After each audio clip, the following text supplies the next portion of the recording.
அத்தியாயம் 4. ஷீர்டிக்கு சாய்பாபாவின் முதல் விஜயம். ஞானிகளின் வருகை. ஷீர்டி ஒரு புண்ணிய தீர்த்தம். சாய்பாபாவின் தோற்றம். கௌலிபுவாவின் கருத்து. விட்டலின் பிரசன்னம். சீர்சாகரின் கதை. பிரயாகையில் தாஸ்கனுவின் குளியல்.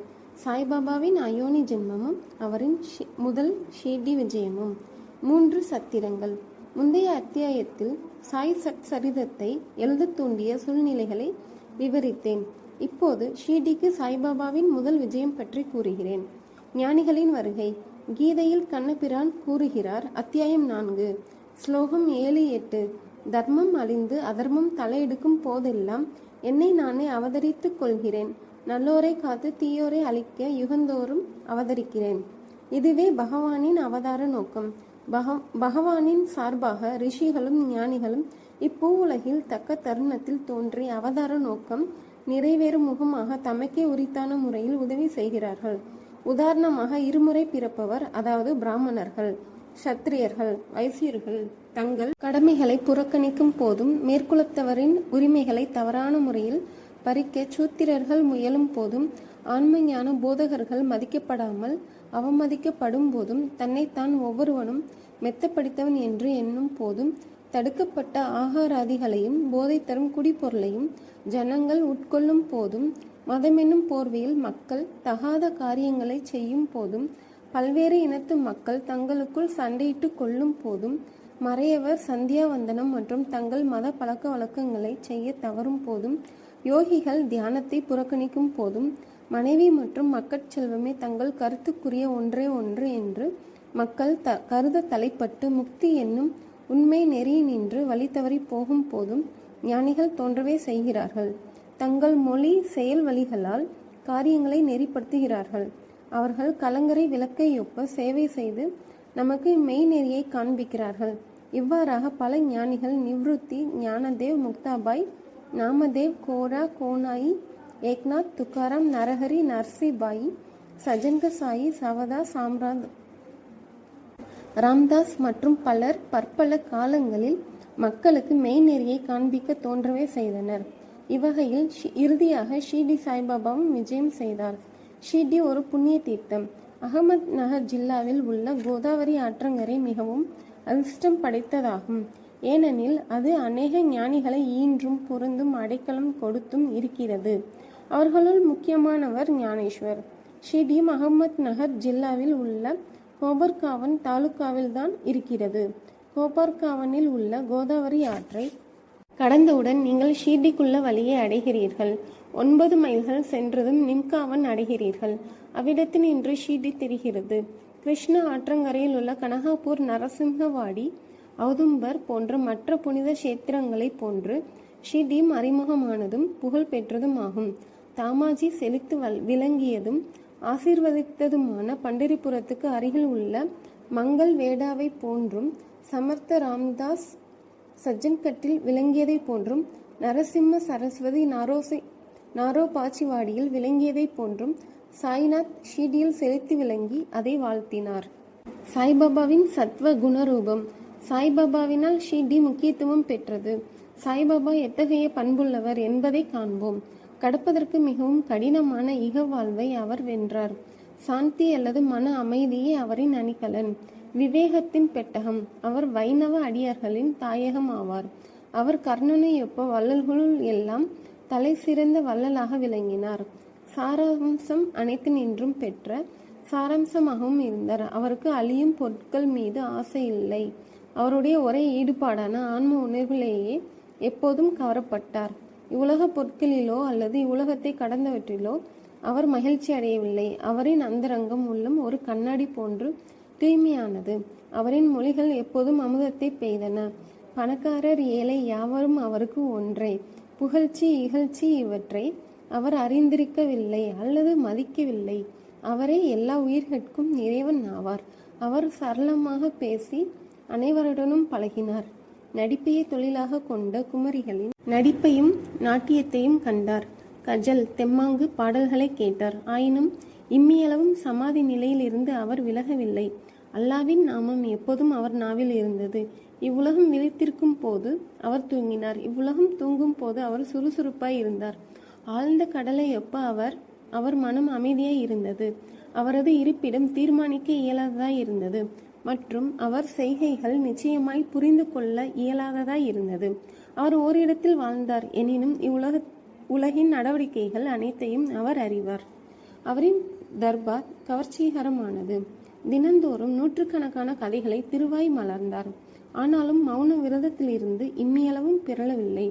மசூதியில் உள்ள சுவரின் மீது எப்போதும் சாய்ந்து கொண்டிருந்தார், அல்லது காலை, மதியம், மாலை இவ்வேளைகளில் லெண்டி பூந்தோட்டம், சாவடி, சயன அறை ஆகியவற்றை நோக்கி நடந்து கொண்டிருந்தார். எப்போதும் ஆன்ம உணர்வில் கருத்துள்ளவராகவே இருந்தார். சித்தராயினும் சாதகரை போன்று நடித்தார். அவர் எளிமையாகவும் தாழ்மையாகவும் அகங்காரமற்றும் இருந்து எல்லோரையும் மகிழ்வித்தார். இவரே நமது சாய்பாபா. ஷீடி மண் சாய்பாபாவின் திருவடிகளால் மிதிப்பட்டதால் அசாதாரண முக்கியத்துவம் பெற்றது. ஆலந்தியை ஞானேஸ்வரும் பைடனை ஏக்நாத்தும் உயர்த்ததையொப்ப ஷீடியை சாயி உயர்த்தினார். ஷீடியின் புல்லின் அரும்புகளும் கற்களும் ஆசீர்வதிக்கப்பட்டவைகள், ஏனெனில் அவைகள் எளிதாக சாயின் திருவடிகளை முத்தமிட முடியும். திருவடி தூளிகளை தமது தலையில் ஏற்றுக்கொள்ள முடியும். நமது அடியவர்களுக்கு ஷீடி மற்றும் ஒரு பண்டரிபுரம், ஜெகத்நாதம், துவாரகை, காசி, ராமேஸ்வரம், பத்ரி, கேதாரம், நாசிக், திரையம்பகேஸ்வரம், உஜ்ஜயினி, மகாகாலேஸ்வர் அல்லது மகாபலேஸ்வர கோகர்ணம் போன்று ஆகியது. ஷீடியில் சாய்பாபாவுடன் தொடர்பு கொள்வதே நமது வேதமும் தந்திரமும். அது உலக உணர்வை தனித்து தன்னுணர்வை எளிதில் வழங்குகிறது. சாய்பாபாவின் தரிசனமே நமது யோக சாதனம். அவருடன் பேசுவது நமது பாவங்களை கழுத்துறச் செய்யும். அவரின் திருவடிகளுக்கு நறுமண எண்ணெய் தேய்ப்பதை நமது திருவேணி பிரயாகை நீராடல். அவரின் திருவடி தீர்த்தத்தை அருந்துவதனால் நமது ஆசைகள் அற்றுவிடும். அவரின் ஆணையே வேதம். அவர் உதியையும் திருநீற்றுச் சாம்பல், பிரசாதத்தையும் முன்னலை எல்லாவற்றையும் தூய்மையாக்கும். நமக்கு ஆறுதல் அளித்த அவரே நமது கிருஷ்ணர், ராமர். அவரே நமது பரபிரம்மம், பரிபூர்ணத்துவம். அவர் தாமே மாறுபட்ட இருவினைகளுக்கு அப்பாற்பட்டவராய் தாழ்த்தப்படாமலும் உயர்த்தப்படாமலும் இருந்தார். எப்போதும் ஆன்மாவில் சத்து சித்து ஆனந்தமாக கவரப்பட்டார். அவரின் இருப்பிடம் ஷீடியானாலும் அவரின் செயல் இலக்குகள் பரந்து பஞ்சாப், கல்கத்தா, வட இந்தியா, குஜராத், தக்காணம், கன்னடம் ஆகிய வரைக்கும் விரிந்திருந்தது. இவ்வாறாக திக்கெட்டும் நெடுந்துரும் சாயின் புகழ் பரவி எல்லா பகுதிகளிலிருந்தும் அடியவர் திருக்கூட்டம் அவரின் தரிசனத்தையும் ஆசீர்வாதத்தையும் பெறுவதற்காக வந்தது. அவருடைய தரிசனம் ஒன்றினாலேயே மக்களின் மனம் சுத்தமாக இருப்பினும் இல்லாவிட்டாலும் கணத்தில் அமைதியடையும். பண்டரிபுர விட்டல் ரகுமாயை சேவித்த அதே ஈடு இணையற்ற மகிழ்ச்சியை அவர்கள் பெற்றார்கள் என்றால் அது மிகையாகாது. இது போன்ற ஓர் அடியவர் சொல்வதை கேளுங்கள். கவுலிபுவாவின் பிரகடனம். ஏறக்குறைய 95 வயதுடைய கவுலிபுவா என்னும் ஒரு பக்தர் பண்டரிபுரத்துக்கு வருடந்தோறும் சென்று வருபவர். அவர் பண்டரிபுரத்தில் 8 மாதங்கள் தங்கினார். கங்கை கரையில் ஆடி மாதத்திலிருந்து கார்த்திகை வரை 4 மாதங்கள் தங்கினார். மூட்டைகளை சுமப்பதற்காக ஒரு கழுதையை தன்னுடனும் ஒரு சீடனை துணைவனாகவும் வைத்திருந்தார். ஒவ்வொரு ஆண்டும் தனது பண்டரிபுர விஜயத்தை செய்துவிட்டு ஷீர்டிக்கு தான் மிகவும் அன்பு செலுத்திய சாய்பாபாவை பார்க்க வருவார். அவர் பாபாவை உற்று நோக்கி இவ்வாறாக கூறுவது வழக்கம்: இவரே ஏழைகளிடத்தும் தீனர்களிடத்தும் கருணை காட்டும் கடவுளான பண்டரிநாத விட்டலின் அவதாரம் ஆவார். கவுலிபுவா விட்டலின் முதிய அடியவர். பண்டரிக்கு அநேக முறை விஜயம் செய்தார். சாய்பாபா பண்டரிநாதரே என்பதை பிரகடனம் செய்தார்.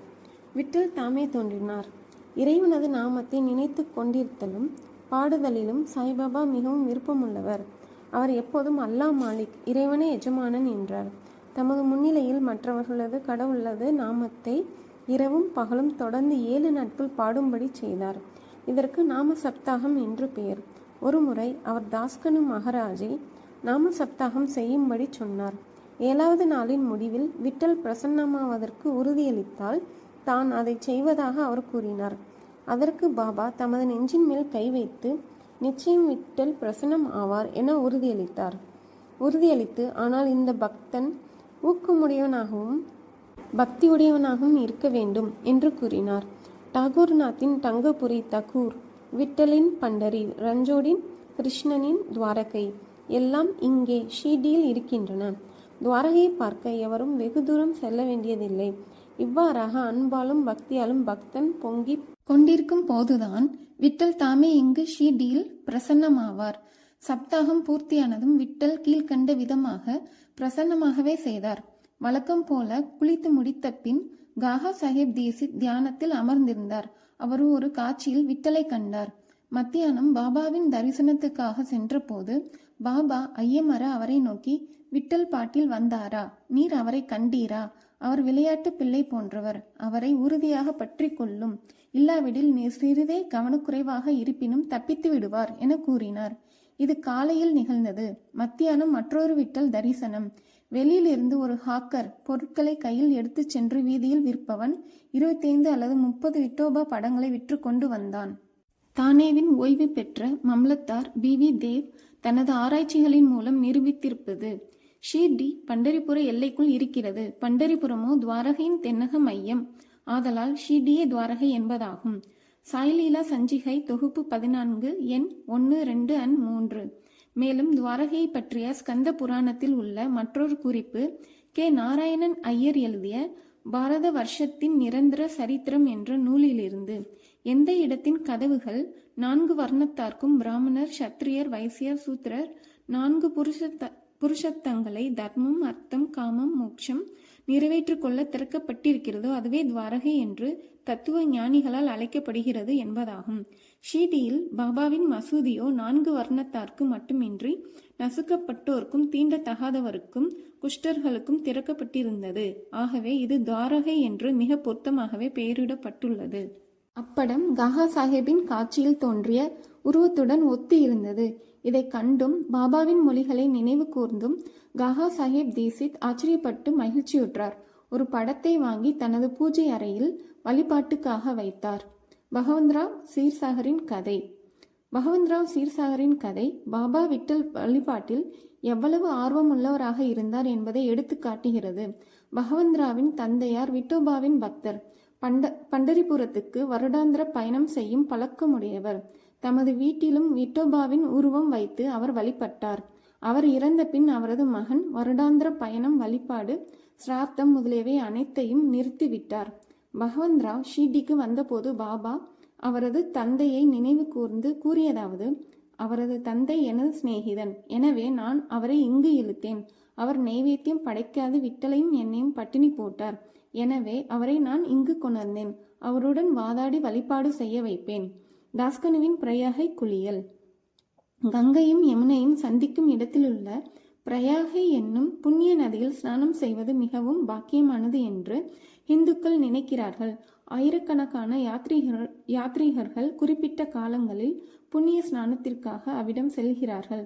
ஒருமுறை தாஸ்கனு தான் ஸ்நானம் செய்வதற்காக பிரயாகை போக வேண்டும் என்று நினைத்தார். பாபாவிடம் அங்ஙனமே செய்வதற்கு அனுமதி வேண்டி வந்தார். பாபா அவருக்கு சொல்லிய பதில், அவ்வளவு தூரம் போக வேண்டிய அவசியமில்லை. நமது பிரயாகை இங்கேயே இருக்கிறது, என்னை நம்பு என்றார். அப்போது ஆச்சரியத்திலும் ஆச்சரியம், தாஸ்கனு தனது தலையை பாபாவின் அடிகளில் வைத்ததும் கங்கை, யமுனை ஆறுகளின் புனித நீர் பாபாவின் 2 கார்க்கட்டை விரல்களில் இருந்து சீராக வெளிப்பட்டது. இவ்வாச்சரியத்தை கண்ணுற்ற தாஸ்கனு அன்பு, ஆழ்ந்த மரியாதை உணர்ச்சியால் பெரிதும் கவரப்பட்டார். அவர் கண்கள் நீரால் நிறைந்தன. அந்தரங்கத்தில் அவர் உணர்ச்சியால் உந்தப்பட்டார். அவருடைய பேச்சு பாபாவின் புகழையும் அவரின் லீலைகளையும் குறிப்பிடும் கவிதையாக பொங்கி வெளிப்பட்டது. சாய்பாபாவின் அயோனி ஜென்மமும் அவரின் முதல் ஷீர்டி விஜயமும். சாய்பாபாவின் பெற்றோர், பிறந்த இடம் இவற்றை பற்றி ஒருவருக்கும் தெரியாது. பல விசாரணைகள் செய்யப்பட்டன. பாபாவிடமும் மற்றவர்களிடமும் பல கேள்விகள் கேட்கப்பட்டன. ஆனால் திருப்தியான பதிலோ செய்திகளோ இதுவரை கிடைக்கவில்லை. வழக்கத்தில் இவைகளை பற்றி நமக்கு ஒன்றும் தெரியாது. சாதாரண மனிதர்களையொப்ப நாமதேவர், கபீர் முதலியோர் பிறக்கவில்லை. அவர்கள் சிசுக்களாக முத்துக்களின் தாயினிடத்தில் ஆற்றில் காணப்பட்டார்கள். நாமதேவ் கோனாயியால் பிம்ராதி ஆற்றிலும், கபீர் தமால் என்பவரால் பாகிரதி ஆற்றிலும் கண்டெடுக்கப்பட்டார்கள். சாய்பாபாவின் விஷயமும் அதையொத்ததாகும். பக்தர்களுக்காக ஒரு வேப்ப மரத்தடியில் 16 வயது இளைஞனாக தாமே முதலில் தோன்றினார். அப்போதே பிரம்ம ஞானத்தால் நிரம்பியவராக காணப்பட்டார். கனவிலும் இவ்வுலக பொருட்களின் ஆசை அவருக்கு இல்லை. மாயையை அவர் உதைத்து தள்ளினார். முக்தி அவர்தம் காலடியில் பணி செய்தது. ஷீர்டியை சேர்ந்தவரும் நானா சோப்தாரின் தாயாரும் ஆகிய ஒரு பாட்டி அவரை கீழ்கண்ட விதமாக வர்ணிக்கிறார். அழகும் சுறுசுறுப்பும் மிகுந்த சுந்தரமும் உடைய இவ்விளைஞன் முதலில் வேப்பமரத்தின் அடியில் ஆசனத்தில் அமர்ந்திருந்தவாறு காணப்பட்டான். அக்கிராமத்து மக்கள் இத்தகைய இளம் வயது உடையவன் வெப்பத்தையோ குளிரையோ பொருட்படுத்தாது அத்தகைய கடின பயிற்சி பழகுவதை கண்ணுற்று ஆச்சரியத்தால் தாக்கப்பட்டனர். பகலில் ஒருவருடனும் பழகுவதில்லை, இரவில் ஒருவருக்கும் அஞ்சுவதில்லை. இவ்விளைஞன் எங்கிருந்து வந்தான் என்று மக்கள் ஆச்சரியப்பட்டு கேட்டுக்கொண்டனர். ஒரு சாதாரண கவனிப்பே அவன் மீது எல்லோரும் அன்பு கொள்ளும் அளவிற்கு அவனுடைய உருவாம்சங்கள் எல்லாம் அத்தகைய சுந்தரம் பொருந்தியதாக இருந்தது. அவன் ஒருவர் வீட்டிற்கும் செல்வதில்லை, எப்போதும் வேப்ப மரத்தடியிலேயே உட்கார்ந்திருந்தான். வெளி தோற்றத்திற்கு இளைஞனாக காணப்பட்டான். ஆயினும் அவன் செய்கைகள் உண்மையிலேயே அவன் ஒரு பரமாத்மா என்பதை வெளியிட்டன. அவன் வேண்டுதல் வேண்டாமையின் பருப்பொருளாகவும் அனைவருக்கும் ஓர் மர்மமாகவும் இருந்தான். ஒரு நாள் கண்டோபா கடவுள் ஒரு அடியவனிடம் சாமி பிடித்தது. ஜனங்கள் அவரை, தெய்வமே, இவ்விளைஞனின் தந்தை யார், அவன் எப்போது வந்தான் என்பதை நீர் தயவு செய்து விசாரியும் என கேட்க துவங்கினர். கண்டோபா அவர்களை ஒரு மண்வெட்டி கொணரச் சொல்லி ஒரு குறிப்பிட்ட இடத்தை தோண்டச் சொன்னார். அங்ஙனமே தோண்டப்பட்ட போது செங்கற்கள் காணப்பட்டன. அதற்கடியில் சமதளக்கல் ஒன்றும் இருந்தது. இந்த கல் அப்புறப்படுத்தப்பட்டதும் ஒரு நிலக்கதவு தெரிந்தது. அதில் 4 சமி 5 முக விளக்குகள் எரிந்து கொண்டிருந்தன. அது ஒரு நிலவறைக்கு அழைத்து சென்றது. அதில் ஜபமாலைகள், அவற்றை வைத்து ஜபம் செய்யும் பசுமுக உருவப்பைகள், மரப்பலகைகள் முதலியவை காணப்பட்டன. கண்டோபா கடவுள் கூறியதாவது: இவ்விளைஞன் இங்கு 12 ஆண்டுகளாக பயிற்சி செய்தான். பிறகு ஜனங்கள் இவ்விளைஞனிடம் இதை பற்றி கேட்க துவங்கினர். அவன் அவர்களை திசை திருப்பி, இது தன்னுடையது, குருவின் இடம், குருஸ்தான் என்றும் அவருடைய புனிதமான வாதன் என்றும் அதை நன்றாக பாதுகாக்கும்படியும் வேண்டிக் கொண்டான். ஜனங்கள் அப்போது கதவை முன்பிருந்தபடியே மூடிவிட்டனர். அரச மரமும் அத்தி மரமும் புனிதமாய் இருப்பது போல் பாபா வேப்ப மரத்தையும் அதே அளவில் புனிதமாக கருதி அதையே பெரிதும் விரும்பினார். மகள் சாபதியும் மற்ற அடியவர்களும் அவ்விடத்தை பாபாவின் குருநாதர் சமாதியடைந்த இடமாக கருதி சாஷ்டாங்க சரணம் செய்தனர். 3 வாதாக்கள். வேப்பமரம் இருக்கும் இடமும் அதை சுற்றியுள்ள இடமும் ஹரிவிநாயக் சாதே அவர்களால் வாங்கப்பட்டு சாதேயின் வாதா என்ற பெயரில் ஒரு பெரிய கட்டிடம் எழுப்பப்பட்டது. அங்கு திரண்ட புனித யாத்ரீகர்களுக்கு அது ஒன்றே தங்கும் இடமாய் இருந்தது. ஒரு பார் மேடை வேப்பமரத்தை சுற்றி கட்டப்பட்டது. தங்கும் இடமும் படிக்கட்டுகளுடன் அமைக்கப்பட்டது. படிக்கட்டுகளின் அடியில் ஒரு இருப்பிடம் இருக்கிறது. பக்தர்கள் அம்மேடையில் வடக்கு நோக்கி அமர்கிறார்கள். வியாழன் வெள்ளிக்கிழமைகளில் மாலை நேரங்களில் அங்கு வாசனை பொருட்களை எரிப்பவர்கள் கடவுள் கிருபையால் மகிழ்ச்சியுடன் இருப்பர். இந்த வாதா பழமையானது, உதிர்ந்து கொட்டும் தன்மை உடையதாகவும் பழுது பார்க்க வேண்டியதாகவும் இருந்தது. அதற்கு தேவையாயிருந்த பழுது பார்க்க வேண்டியவை, சேர்க்க வேண்டியவை மாறுபாடுகள் எல்லாம் சமஸ்தானத்தால் செய்யப்பட்டன. சில ஆண்டுகளுக்கு பின் தீஷித் என்ற பம்பாய் வக்கீல் இங்கிலாந்து சென்றிருந்தார். அங்கு நேரிட்ட ஒரு விபத்தில் தனது காலை முறித்து கொண்டார். இக்காயம் எந்த விதத்திலும் குணப்படும் வழியை காணவில்லை. நானா சாஹேப் சாந்தோர்கர் சாய்பாபாவிடம் முயற்சிக்கும்படியும் அறிவுறுத்தினார். எனவே அவர் 1909 சாய்பாபாவை கண்டு தனது கால் ஊனத்தை விட தனது மன ஊனத்தை குணமாக்கும்படி வேண்டிக் கொண்டார். சாய்பாபாவின் தரிசனத்தால் மகிழ்ச்சியுற்று ஷீர்டிலேயே தங்கிவிட முடிவு செய்தார். எனவே தனக்காகவும் அடியவர்களுக்காகவும் ஒரு வாதாவை எழுப்பினார். 10/2/1910 அன்று அக்கட்டிடத்திற்கு அஸ்திவாரம் இடப்பட்டது. இந்த நாளில் மற்ற 2 முக்கிய சம்பவங்கள் நிகழ்ந்தன. தாதா சாஹேப் கபர்டே தனது வீடு திரும்புவதற்கு அனுமதி அளிக்கப்பட்டார். சாவடியில் இரவு ஆரத்தி தொடங்கியது. இந்த வாதா கட்டி முடிக்கப்பட்டு 1911 ராமநவமி தினத்தில் உரிய மரியாதைகளுடனும் சம்பிரதாயங்களுடனும் பிரவேசம் செய்யப்பட்டது. நாக்பூரைச் சேர்ந்த புகழ்பெற்ற லட்சாதிபதியான பூட்டி அவர்களால் மற்றொரு வாதா அல்லது அரண்மனை மாளிகையும் எழுப்பப்பட்டது. ஏராளமாக பணம் இக்கட்டிடத்திற்கு செலவிடப்பட்டது. ஏனெனில் சாய்பாபாவின் உடல் இவ்விடத்தில் தான் அடக்கம் செய்யப்பட்டு இருக்கிறது. இது தற்போது சமாதி கோயில், சமாதி மந்திர் என வழங்கப்படுகிறது. இவ்விடத்தில் பாபா தண்ணீர் விட்டு கவனித்து வந்த ஓர் பூந்தோட்டம் இருந்தது. முன்னர் ஒன்றுமே இல்லாத இடத்தில் 3 வாதாக்கள் எழும்பின. இவை எல்லாவற்றிலும் ஆரம்ப காலத்தில் அனைவருக்கும் சாதேவின் வாதாவே நிரம்ப பயன்பட்டது. வாமன் தாத்தியாவின் உதவியுடன் சாய்பாபா கவனித்த தோட்டத்தின் கதை சாய்பாபா ஷீர்டியில் தற்காலிகமாக இல்லாதிருந்து சாந்த் பாட்டீலின் கல்யாண ஊர்வலத்துடன் மீண்டும் வருகை தேவிதாஸ், ஜானகிதாஸ், கங்காகீர் இவர்களின் பழக்கம். மொஹிதீன் தம்போலியுடன் பாபாவின் மல்யுத்த போட்டி, மசூதியில் இருப்பிடம், டெங்லே மற்றும் அடியவர்களின் அன்பு மற்ற பிற விஷயங்கள் அடுத்த அத்தியாயத்தில் விவரிக்கப்படும். ஸ்ரீ சாயை பணிக. அனைவருக்கும் சாந்தி நிலவட்டும்.